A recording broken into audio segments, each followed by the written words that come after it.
नमस्कार, मैं हरिओम प्रजापति स्वागत करता हूं आप सभी का हिंदी व्याकरण के अंतर्गत।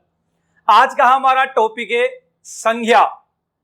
विकारी और अविकारी शब्द क्या होते हैं, विकारी शब्द कौन कौन से होते हैं और अविकारी शब्द कौन कौन से होते हैं, इसकी विस्तृत चर्चा करेंगे हम आज की क्लास के अंतर्गत। क्लास के अंत में आपको टॉपिक से संबंधित कुछ महत्वपूर्ण प्रश्न दिए जाएंगे, उनको भी देखना है तो वीडियो को अंत तक देखें।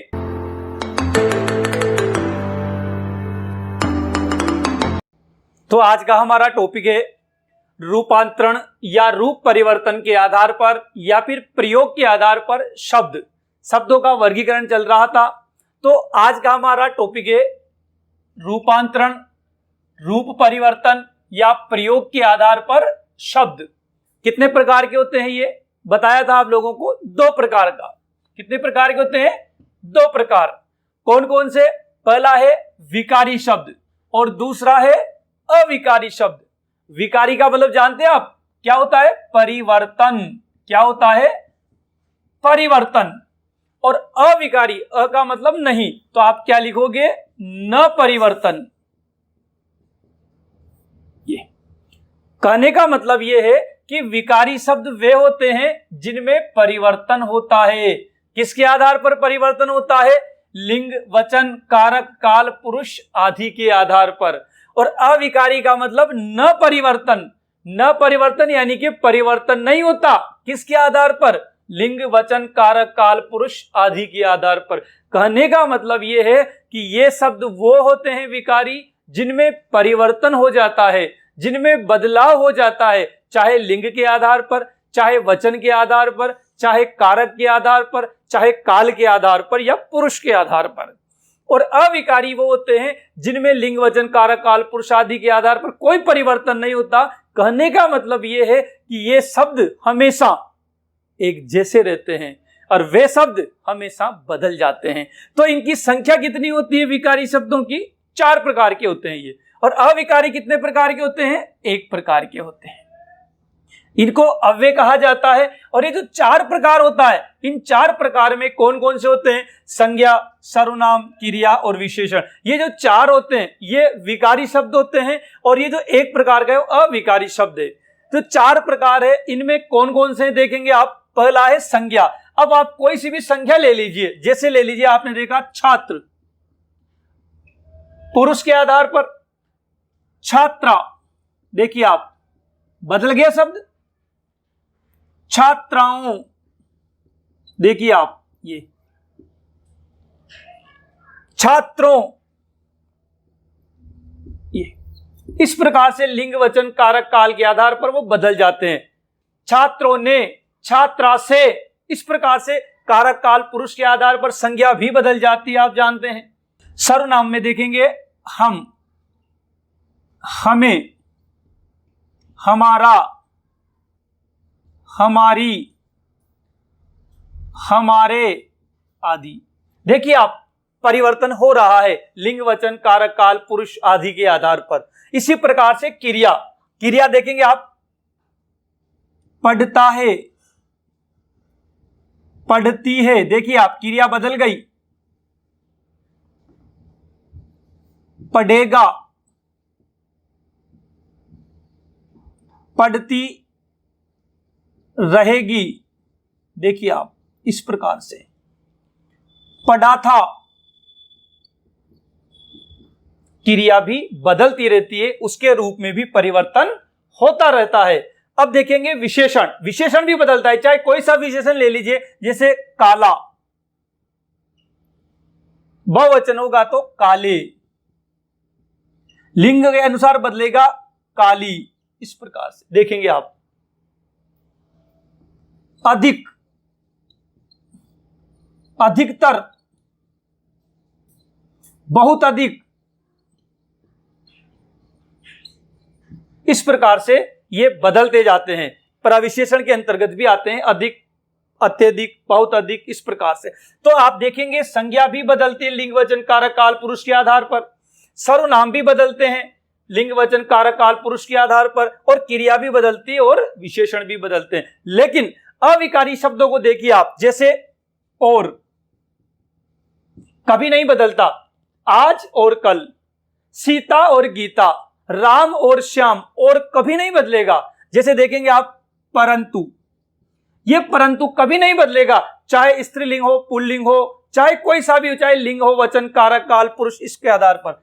अथवा कभी नहीं बदलता, अथवे, अथवी, अथवु कभी नहीं होता, अथवा ही रहेगा, चाहे लिंग, वचन, कारक, काल, पुरुष कोई भी आ जाए, हमेशा एक जैसे रहेंगे। इसलिए या, ताकि, किंतु, ये तो ऐसे शब्द जो कभी नहीं बदलते, हमेशा एक जैसे रहते हैं, वो अविकारी या अव्यय कहलाते हैं। वे शब्द जो बदल जाते हैं उन्हें विकारी शब्द कहलाते हैं। और बदलने वाले कौन कौन से होते हैं? संज्ञा, सर्वनाम, क्रिया और विशेषण। इनकी संख्या 4 होती है जो विकारी शब्द होते हैं, और जो अविकारी होते हैं उनकी संख्या 1 होती है। इन्हें अव्यय या अविकारी शब्द के नाम से जाना जाता है। तो हम एक एक को पढ़ते हैं। हमारा पहला टॉपिक है विकारी शब्दों के अंतर्गत संज्ञा। तो हम संज्ञा की संपूर्ण जानकारी प्राप्त करेंगे। आप इसे उतार लीजिए या स्क्रीनशॉट ले लीजिए। तो हमारा टॉपिक पहला, संज्ञा।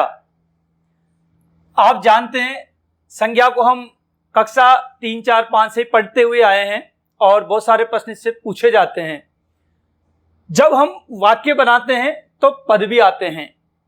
पद, अगर किसी शब्द को आप वाक्य में प्रयुक्त कर देते हैं तो वो पद कहलाता है, यानी कि उस शब्द का किसी अन्य के साथ संबंध बन जाता है, कर्ता के साथ, क्रिया के साथ, कर्म के साथ, अन्य के साथ। जब उसका संबंध बन जाता है वही शब्द पद का कार्य करता है। तो पद 2 प्रकार के होते हैं। अगर आपसे मान लो प्रश्न पूछा जाए कि संज्ञा है नाम पद या क्रिया पद, तो फिर आप लिखोगे नाम पद। तो ध्यान रखेंगे पद 2 प्रकार के होते हैं। एक तो होता है नाम पद और एक होता है क्रिया पद, जिनमें नाम के लिए प्रयुक्त किया जाता है। कौन कौन से? नाम पद के अंतर्गत आती है संज्ञा, नाम पद के अंतर्गत आता है सर्वनाम, और नाम पद के अंतर्गत आता है विशेषण। तो ये ध्यान रखेंगे आप लोग कि नाम पद के अंतर्गत कौन कौन से आते हैं? संज्ञा आती है, सर्वनाम आता है और विशेषण आता है। और क्रिया पद के अंतर्गत, क्रिया पद के अंतर्गत कौन कौन से आते हैं? तो क्रिया पद के अंतर्गत एक तो आती है क्रिया, तो ध्यान रखना क्रियापद, क्रिया, और दूसरा आता है क्रिया विशेषण। क्रिया विशेषण का मतलब क्या होता है आप जानते हैं? अव्यय। तो क्रिया विशेषण के अंतर्गत, अव्यय के अंतर्गत आता है क्रिया विशेषण। हम अब जब अव्यय पढ़ेंगे तो अव्यय के अंतर्गत आएंगे क्रिया विशेषण। क्रिया विशेषण भी 4 प्रकार के, रीति के आधार पर और भी बहुत सारे, स्थान के आधार पर, ये सब आएंगे। तो क्रियापद और नामपद। नामपद में 3, संज्ञा, सर्वनाम, विशेषण, और क्रियापद के अंतर्गत 2 आते हैं। एक तो क्रिया भी इसके अंतर्गत आती है और क्रिया विशेषण यानी अव्यय भी इसके अंतर्गत आते हैं। तो ध्यान रखेंगे, आपसे प्रश्न पूछा जाए कि संज्ञा है नामपद, यही हमारा आंसर होगा। अब हम संज्ञा के बारे में पढ़ते हैं। संज्ञा, संज्ञा के टुकड़े क्या हो सकते हैं? सम प्लस ज्ञा। क्या मतलब हुआ इसका? सम का मतलब होता है समान रूप से, और ज्ञा का मतलब होता है जानने वाला। समान रूप से जानना, समान रूप से जानना, संज्ञा का अर्थ क्या हुआ? समान रूप से जानना। सामान्यतः संज्ञा को नाम भी कहा जाता है। संज्ञा का अर्थ क्या होता है? नाम। संसार में जितनी भी वस्तुएं हैं, जितने भी व्यक्ति हैं, जितने भी देश हैं, उन सब का हम नाम लेते हैं तो वो संज्ञा होती है। तो जिसको भी आप नाम से पुकार सकते हैं वो सब संज्ञा के अंतर्गत आते हैं, चाहे वो स्थान हो, चाहे वो वस्तु हो, चाहे वो घटना हो, चाहे वो भाव हो, चाहे वो विचार हो। तो आप क्या परिभाषा संज्ञा की दे सकते हैं? देखेंगे आप संज्ञा की परिभाषा क्या दे सकते हैं आप? तो संज्ञा की परिभाषा होगी किसी व्यक्ति, वस्तु, स्थान, जाति, वर्ग, भाव, विचार आदि का बोध कराने वाले शब्द, बोध कराने वाले शब्द संज्ञा कहलाते हैं, संज्ञा कहलाते हैं। किसी व्यक्ति, वस्तु, स्थान, जाति, वर्ग, भाव, विचार आदि का बोध कराने वाले, ज्ञान कराने वाले शब्द क्या कहलाते हैं? संज्ञा कहलाते हैं।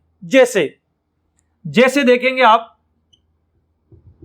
किसी व्यक्ति का नाम लिख दीजिए आप, जैसे लिखोगे आप मनीष, ये लिख दीजिए आप। किसी वस्तु का नाम लिखेंगे पंखा, ये। भारत, स्थान का नाम लिख दीजिए कोटा। किसी राज्य का भी नाम हो सकता है, जैसे राजस्थान। किसी नदी का नाम हो सकता है यमुना। पर्वत का नाम हो सकता है हिमालय। खेल, दौड़, नौकरी, देखिए आप, सेना, बुढ़ापा, सौंदर्य, अपनत्व। अब और देख लीजिए आप, ममत्व, ऊपरी आदि। ये सब संज्ञाएं हैं। आप सोच रहे होंगे सर बहुत सारे शब्द लिखे, इनमें बहुत सारी संज्ञाएं हैं, जातिवाचक भी है, व्यक्तिवाचक भी है और भाववाचक भी है। अब हमें आगे पढ़ना है संज्ञा के प्रकार। तो संज्ञा कितनी प्रकार की होती है? इंद्रिय गम्यता के आधार पर संज्ञा 2 प्रकार की होगी और सामान्यतः संज्ञा 3 प्रकार की मानी जाती है। तो हम पढ़ते हैं संज्ञा के प्रकार। संज्ञा के प्रकार पढ़ते हैं हम। सामान्यतः संज्ञा 2 प्रकार की मानी जाती है। देखेंगे आप, एक तो मूर्त और एक दूसरा होता है अमूर्त। मूर्त और अमूर्त भी संज्ञा के प्रकार हो सकते हैं। मूर्त का मतलब आप जानते क्या होता है? इंद्रिय गम्य, कहने का मतलब जिसे आप इंद्रियों से पहचान सकते हैं, इंद्रियों के माध्यम से उसे आप स्पर्श कर सकते हैं। और अमूर्त का मतलब आप जानते हैं, इंद्रिय गम्य नहीं, कहने का मतलब यह है कि आपकी जो इंद्रियां हैं उनसे आप उसे नहीं पहचान सकते, उसके को आप नहीं जान सकते। मूर्त के अंतर्गत जिसे देखा, सुना, चखा, स्पर्श किया जा सकता है। मूर्त का मतलब है जिसे आप देख सकते हैं, सुन सकते हैं, चख सकते हैं, छू सकते हैं, स्पर्श कर सकते हैं आदि। और अमूर्त का मतलब जिसे महसूस या एहसास कर सकते हैं, उसे देख नहीं सकते, उसे छक नहीं सकते, उसे स्पर्श नहीं कर सकते, केवल महसूस करेंगे, अनुभव करेंगे, उसे आप एहसास रहेगा उसका कि हां कोई है। तो ध्यान रखेंगे, मूर्त के अंतर्गत 2 प्रकार की संज्ञा आती है। कौन कौन सी आती है? एक तो आती है व्यक्तिवाचक, तो व्यक्तिवाचक संज्ञा भी मूर्त के अंतर्गत आती है। और दूसरी है जातिवाचक संज्ञा। तो ध्यान रखेंगे कौन सी 2 संज्ञाएं इंद्रिय गम्य होती है या मूर्त होती है, तो आप लिखोगे व्यक्तिवाचक और जातिवाचक। कौन सी संख्या अमूर्त होती है, जिसे केवल महसूस किया जाता है, एहसास किया जाता है, जिसे चखा देखा ले जाया नहीं जा सकता, वो होती है भाववाचक संज्ञा। भाववाचक संज्ञा। तो यह भी ध्यान रखना आप लोग कि संज्ञा इंद्रियों के आधार पर दो प्रकार की होती है, मूर्त और अमूर्त। मूर्त का मतलब इंद्रिय गम्य, अमूर्त का मतलब इंद्रिय गम्य नहीं। इंद्रिय गम्य का मतलब जिसे देखा सुना चखा स्पर्श किया जा सकता है, और जिसे महसूस या एहसास किया जाता है वो होता है अमूर्त। जिसे देखा सुना नहीं जा सकता, ले जाया नहीं जा सकता, एहसास किया जाता है। तो इसके अंतर्गत आती है, अमूर्त के अंतर्गत भाववाचक संज्ञा, और मूर्त के अंतर्गत आती है व्यक्तिवाचक और जातिवाचक संज्ञा। और अगर आपसे पूछा जाए कि संज्ञा कितने प्रकार की होती है, तो आप लिखोगे 3 प्रकार। तो टॉपिक है संज्ञा के प्रकार। कितने प्रकार की होती है संज्ञा? 3 प्रकार की। 3 प्रकार की होती है। कौन कौन सी होती है? तो आप जानते हैं संज्ञा क्या? पहला प्रकार है व्यक्तिवाचक संज्ञा, और दूसरा प्रकार है जातिवाचक संज्ञा। और जानते हैं आप जातिवाचक संज्ञा भी 2 प्रकार की मानी जाती है। कौन कौन सी मानी जाती है जातिवाचक संज्ञा? पहली है समूहवाचक, समूहवाचक, और दूसरी होती है द्रव्यवाचक। द्रव्य यानी पदार्थ। पदार्थ 3 प्रकार के होते हैं, ठोस, द्रव और गैस। तो ध्यान रखना, ठोस वस्तुएं और तरल वस्तुएं सब इसके अंतर्गत आएंगी। और समूहवाचक, जिसमें समूह का बोध होता हो, वो समूहवाचक इसके अंतर्गत आती है। और तीसरी प्रकार की संज्ञा है हमारे भाववाचक संज्ञा। तो 3 प्रकार की संज्ञा होती है सामान्यतः, व्यक्तिवाचक संज्ञा, जातिवाचक संज्ञा और भाववाचक संज्ञा। जातिवाचक संज्ञा के 2 भाग किए जाते हैं, यानी कि ये भी कह सकते हो आप कि जातिवाचक संज्ञा के अंतर्गत 2 प्रकार के शब्द आते हैं। कौन कौन से? समूहवाचक भी आते हैं और द्रव्यवाचक शब्द भी आते हैं, तो जातिवाचक के अंतर्गत आते हैं। अंग्रेजी के अंतर्गत 2 प्रकार की संज्ञा और होती है, गणनीय और अगणनीय, काउंटेबल एंड अनकाउंटेबल। तो ध्यान रखना, समूहवाचक जो होती है वो गणनीय होती है और द्रव्यवाचक अगणनीय के अंतर्गत आती है। लेकिन हिंदी के अंतर्गत काउंटेबल और अनकाउंटेबल, गणनीय और अगणनीय नहीं चलती है, तो हम उसको नहीं पढ़ेंगे। केवल संज्ञा 3 प्रकार की, व्यक्तिवाचक, जातिवाचक, भाववाचक, और जातिवाचक भी समूहवाचक और द्रव्यवाचक 2 भागों में हमने विभक्त कर रखी है। तो आप स्क्रीनशॉट ले लीजिए। हम अब एक एक का अध्ययन विस्तार से करेंगे। संज्ञा के प्रकार हमने पढ़ लिए थे।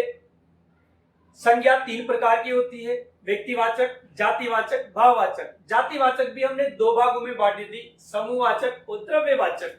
तो हम एक एक का विस्तार से चर्चा करते हैं। तो पहली है व्यक्तिवाचक संज्ञा। व्यक्तिवाचक संज्ञा नाम से पता लग रहा है किसी विशेष व्यक्ति, विशेष वस्तु, विशेष स्थान या किसी विशेष घटना आदि के लिए प्रयुक्त शब्द व्यक्तिवाचक संज्ञा कहलाते हैं। एक और बात देखेंगे आप, संसार में वस्तु के एक होने का बोध हो, कहने का मतलब यह है कि वह वस्तु संसार में एक ही हो, उसके जैसी अनेक वस्तुएं नहीं होनी चाहिए और वस्तु नहीं होनी चाहिए। और देखो आप, पहले से जानने पर ही पहचान सकते हैं, अचानक देखकर उसे आप नहीं पहचान सकते। जैसे देखेंगे आप, कोई व्यक्ति आपके सामने आया तो आप उसे पहचानते होंगे, तभी आप उसका नाम लेकर बोलेंगे, मोहन जी आए हैं, माधव जी आए हैं, सुशीला जी आए हैं। लेकिन अगर आप उसका नाम नहीं जानते तो आप केवल ये कह सकते हैं कि ये स्त्री है, ये पुरुष है। ये नहीं कह सकते कि ये मोहन जी हैं या राधे श्याम जी या सुशीला जी हैं या मनीषा जी हैं। आप ऐसा नहीं कर सकते।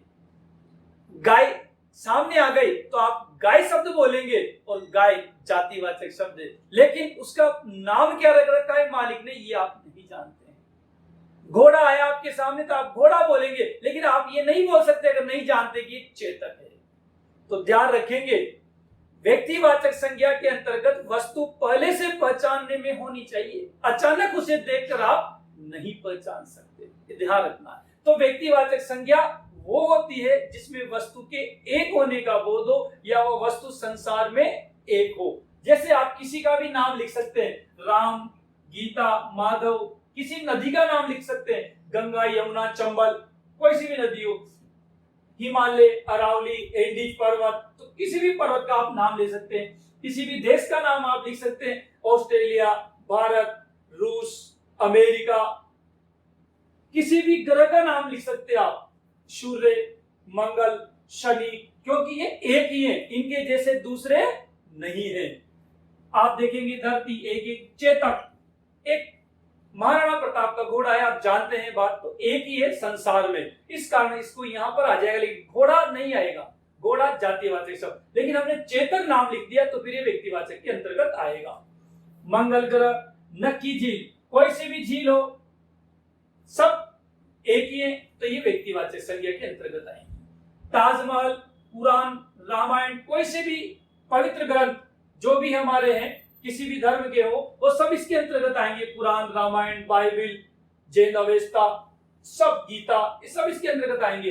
कोई सा भी युद्ध हो, एक युद्ध हुआ है, कानवा का युद्ध, क्राइम के 3 युद्ध हुए हैं, तो वो एक समूह के अंतर्गत आ जाते हैं, लेकिन फर्स्ट सेकंड थर्ड लगा देंगे तो व्यक्तिवाचक हो जाएंगे।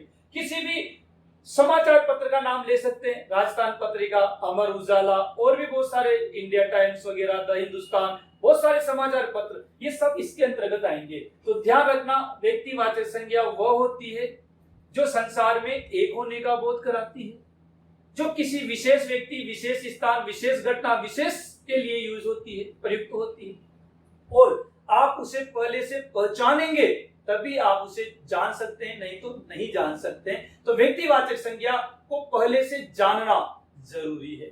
उदाहरण बता दिए हैं, आगे भी इसका और आप जानेंगे, इसकी उदाहरण और पढ़ेंगे। दूसरी संज्ञा है जातिवाचक संज्ञा।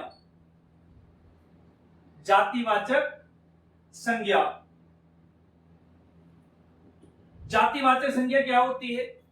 यहां तो किसी विशेष व्यक्ति आया था, लेकिन यहां पर किसी जाति, वर्ग या समुदाय के लिए वो शब्द यूज होते हो तो वो जातिवाचक संज्ञा कहलाती है।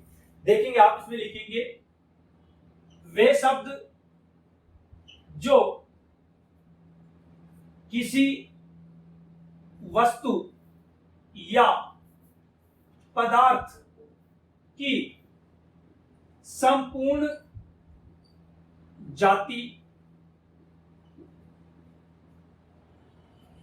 समुदाय या वर्ग के लिए प्रयुक्त होते हैं, प्रयुक्त होते हैं।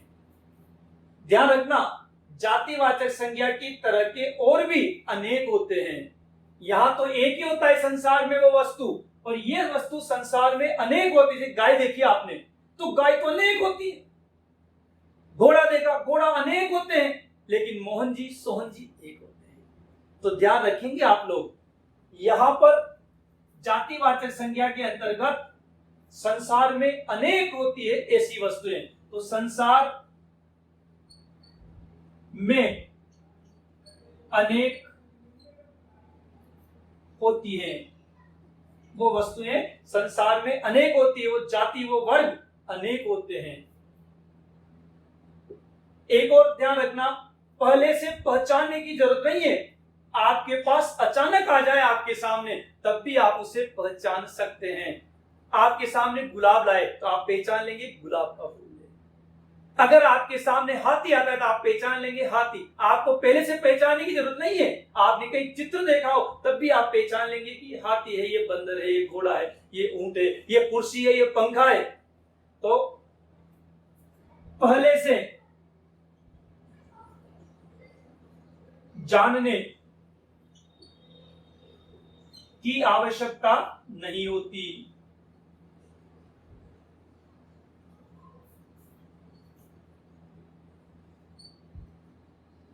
अचानक से अगर आपके सामने आ जाती है तब भी आप उस वस्तु को पहचान लेंगे।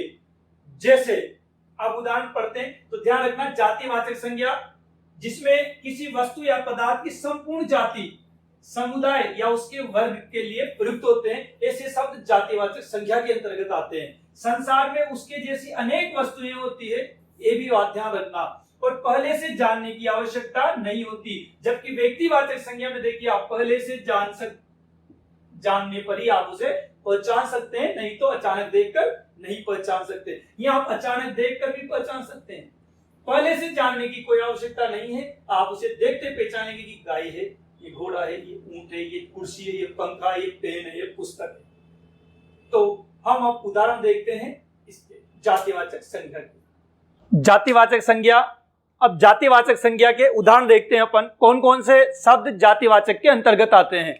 जैसे वस्तुओं के नाम, कोई सी भी वस्तु हो अगर उसका नाम आता है तो वो भी जातिवाचक के अंतर्गत आता है। जैसे पुस्तक हो, कमल, कुर्सी, कलम, कुर्सी, पंखा आदि, कोई सी भी वस्तु हो सब जातिवाचक के अंतर्गत आता है। क्योंकि देखेंगे आप, पुस्तक कोई सी भी हो सकती है, धार्मिक, गणित की, हिंदी की, अंग्रेजी की, विज्ञान की, कोई सी पुस्तक हो सकती है, कक्षा 8 की, कक्षा 12 की, 10वीं की, प्रतियोगी परीक्षाओं की, तो बहुत सारी। कलम, पेन बहुत सारे प्रकार के होते हैं, बॉल पेन होते हैं, स्याही वाला निबदार पेन होता है, लाल, नीला, हरा, पीला, बहुत सारे। तो इस प्रकार से पंखा बहुत सारे होते हैं, आप जानते हैं। तो एक पूरी जाति का बोध कराते हैं ये शब्द। दूसरा है पशु पक्षियों के नाम, तो ध्यान रखेंगे पशु पक्षियों के नाम भी इसके अंतर्गत आते हैं। गाय, घोड़ा, हाथी, कबूतर, चिड़िया आदि। गाय बहुत सारी नस्लें होती है, तो ध्यान रखना नस्लें होती है तो ये एक समूह है, एक समुदाय है, इस कारण एक पूरी जाति है पशु की, इस कारण ध्यान रखेंगे ये जातिवाचक के अंतर्गत आएगा, चाहे कोई सा भी पशु हो या चाहे कोई सा भी पक्षी हो। फल व फूलों के नाम, आप जानते हैं फल और फूलों के किस्में होती है। आम बहुत सारे प्रकार के होते हैं, संतरा बहुत सारे, अंगूर, कमल का जो फूल होते हैं वो भी बहुत सारे होते हैं, व्हाइट भी होता है, पिंक भी होता है, बहुत सारे कमल होते हैं, अलग अलग किस्में होती है। गुलाब है, गेंदा फूल है। तो फूल और फलों के नाम भी जातिवाचक के अंतर्गत आते हैं। पद व रिश्तों के नाम, ये भी ध्यान रखना है आपको, कोई सा भी पद हो, चाहे शिक्षक हो, डॉक्टर हो, वकील हो, कोई सा भी पद हो, नौकरी बहुत सारे प्रकार के होते हैं, चोर की भी क्वालिटी अलग अलग होती है, आप जानते हैं। मित्र, चाचा, मानव, भाई, शत्रु, ये पद और रिश्तों के नाम है, ये भी जातिवाचक के अंतर्गत आते हैं, ये ध्यान रखेंगे, क्योंकि इनकी भी बहुत सारी क्वालिटी। शिक्षक है, शिक्षक बहुत सारे प्रकार के, तो प्राइवेट, गवर्नमेंट, छोटी कक्षाओं के, बड़ी कक्षाओं के, प्राथमिक, सेकेंडरी, हाई सेकेंडरी, कॉलेज, बहुत सारे स्तर के अलग अलग होते हैं। प्राकृतिक आपदाएं, आंधी, भूकंप, चक्रवात, ज्वालामुखी, ये सब भी जातिवाचक के अंतर्गत आते हैं, ये ध्यान रखेंगे आप। पत्थर शब्द भी ध्यान रखेंगे, पत्थर शब्द भी जातिवाचक है, लेकिन अगर आप पत्थर में संगमरमर, ग्रेनाइट, कोटा स्टोन और भी बहुत सारे शब्द आ जाते हैं, तो इनकी बहुत सारी किस्में होती है, इस कारण इनको भी आप जातिवाचक के अंतर्गत रखेंगे। उपजाति भी ध्यान रखेंगे आप, ये पत्थर ये इसकी उपजाति है, उपजातियां भी जातिवाचक के अंतर्गत आता है, ये ध्यान रखना है हमको। अनाज, गेहूं, चावल, चना, ज्वार, ये सब भी इसके अंतर्गत आते हैं जातिवाचक के अंतर्गत, तो ये ध्यान रखेंगे। तो जातिवाचक के बहुत सारे उदाहरण हमने आपके सामने प्रस्तुत कर दिए हैं। फिर भी अगर आपको और भी किसी शब्द में समस्या आती है तो आप कमेंट्स करके मुझसे पूछ सकते हैं। जातिवाचक संज्ञा भी 2 प्रकार की बताई थी, तो लिखेंगे आप जातिवाचक संज्ञा के प्रकार। कितने प्रकार बताए थे जातिवाचक संज्ञा के? 2 प्रकार। पहला कौन सा बताया था? समूहवाचक। ध्यान रखेंगे जो समूहवाचक शब्द होते हैं वो सब जातिवाचक के अंतर्गत आते हैं। तो समूहवाचक शब्द कौन कौन से होते हैं देखेंगे आप लोग। झुंड, दल, भीड़,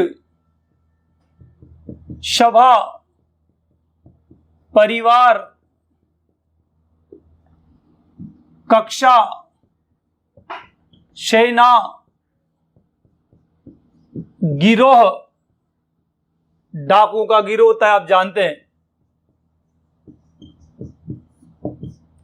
रेवड़, रेवड़ भेड़ों का समूह रेवड़ कहलाता है, ध्यान रखेंगे आप लोग। भेड़ और बकरियां भी आ जाती है, फिर भी रेवड़ विशेष रूप से भेड़ों का समूह।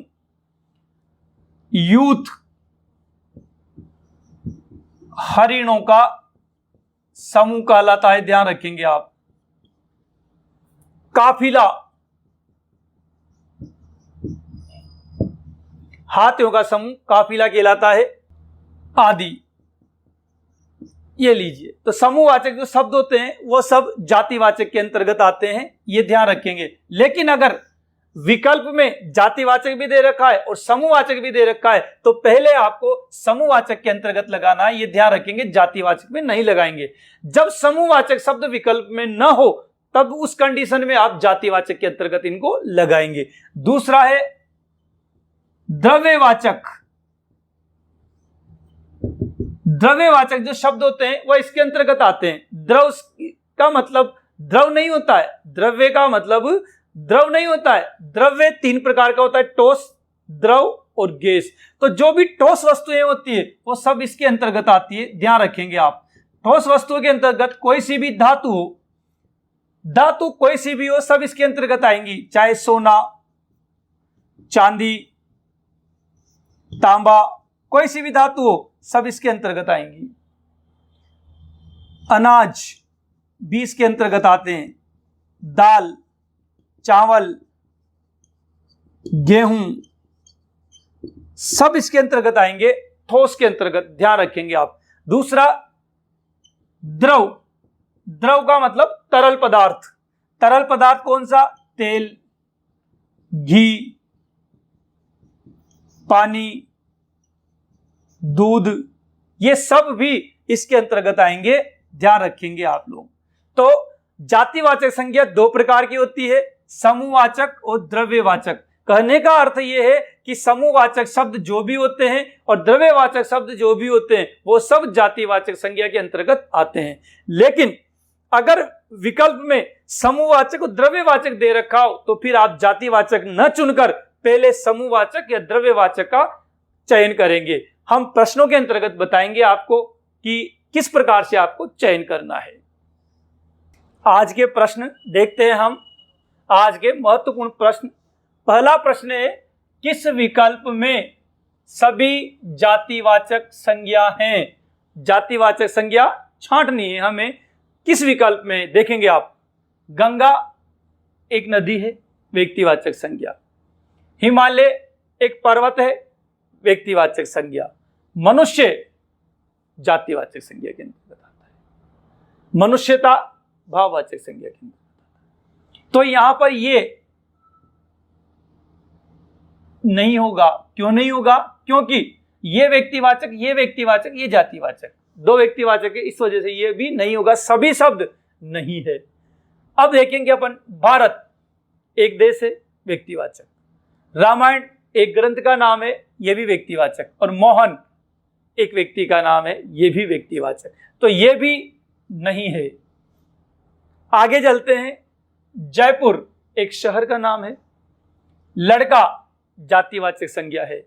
बुढ़ापा भाववाचक संज्ञा है। तो ध्यान रखेंगे, ये व्यक्तिवाचक, जातिवाचक, भाववाचक। और वो क्या पूछ रहा है प्रश्न में? सभी शब्द जातिवाचक होने चाहिए। अब देखते हैं चौथा, पुस्तक, हाँ जातिवाचक है। पहाड़, कोई सा पहाड़ हो सकता है, जातिवाचक। और नदी, कोई सी भी नदी हो सकती है, पूरी नदियां इसके अंतर्गत आ जाते हैं। संपूर्ण पहाड़ इसके अंतर्गत आ जाते हैं और संपूर्ण पुस्तकें इसके अंतर्गत आ जाती है। तो हमारा ऑप्शन क्या होना चाहिए सही? ये चौथा ऑप्शन सही होगा। इस प्रश्न का सभी शब्द जातिवाचक है, चौथे ऑप्शन के अंतर्गत। दूसरा प्रश्न देखते हैं, किस संज्ञा में वस्तु या व्यक्ति को पहले से जानने पर ही पहचाना जा सकता है? ऐसी कौन सी संज्ञा है जिसमें पहले से उस वस्तु को जानना आवश्यक है? आप पहले से जानोगे तभी उसको पहचान सकते हैं, नहीं तो नहीं पहचान सकते। कोई सा भी पशु आपके सामने है तो आप पहचान लेते, गाय है, ये घोड़ा है, हाथी है, बंदर है, कुत्ता है, सब पहचान लेते हैं। आंधी आ रही है, तूफान आ रहे हैं, किसी की ड्रेस देखकर पहचान लेते हैं कि ये वकील साहब है, डॉक्टर साहब है।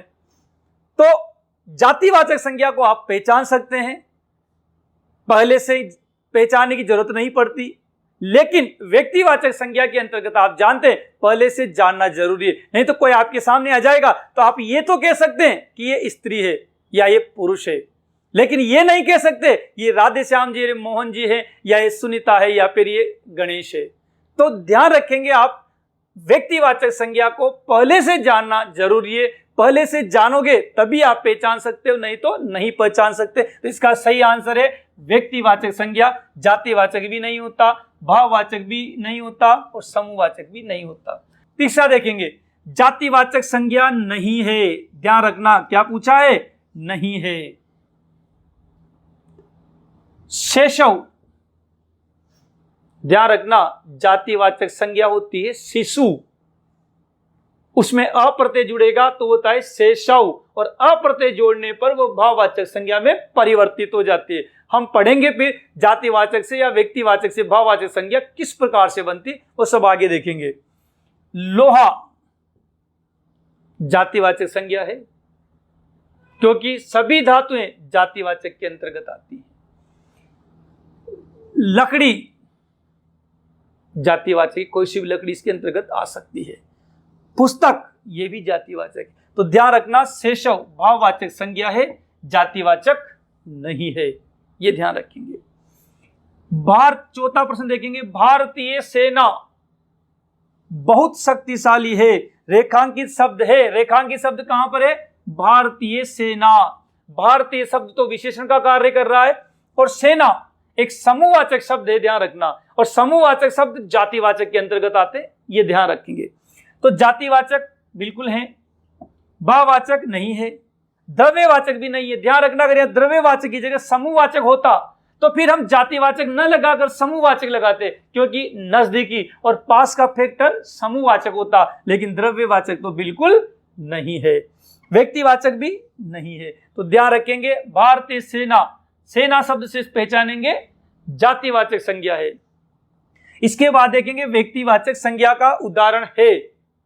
व्यक्तिवाचक संज्ञा कौन सी है ये पहचानना है आपको। सोना, मैंने बताया था धातुएं, कोई सी भी धातु हो वो सब जातिवाचक के अंतर्गत आती हैं। पानी, तरल पदार्थ भी जातिवाचक में द्रव्यवाचक के अंतर्गत आते हैं, ये ध्यान रखेंगे। गुजरात एक राज्य का नाम है, तो ये हो सकता है। लेकिन चौथा ऑप्शन देखेंगे, नदी, नदी भी जातिवाचक है। और वो क्या पूछ रहा है? व्यक्तिवाचक संज्ञा का उदाहरण है। तो सही आंसर क्या होगा? गुजरात। अब अगली क्लास के अंतर्गत हम भाववाचक संज्ञा क्या होती है और व्यक्तिवाचक, जातिवाचक, सर्वनाम, अव्यय, क्रिया आदि से किस प्रकार से भाववाचक संज्ञा बनाई जाती है, इसको पढ़ेंगे। तो ध्यान, अगली क्लास देखना ना भूलें।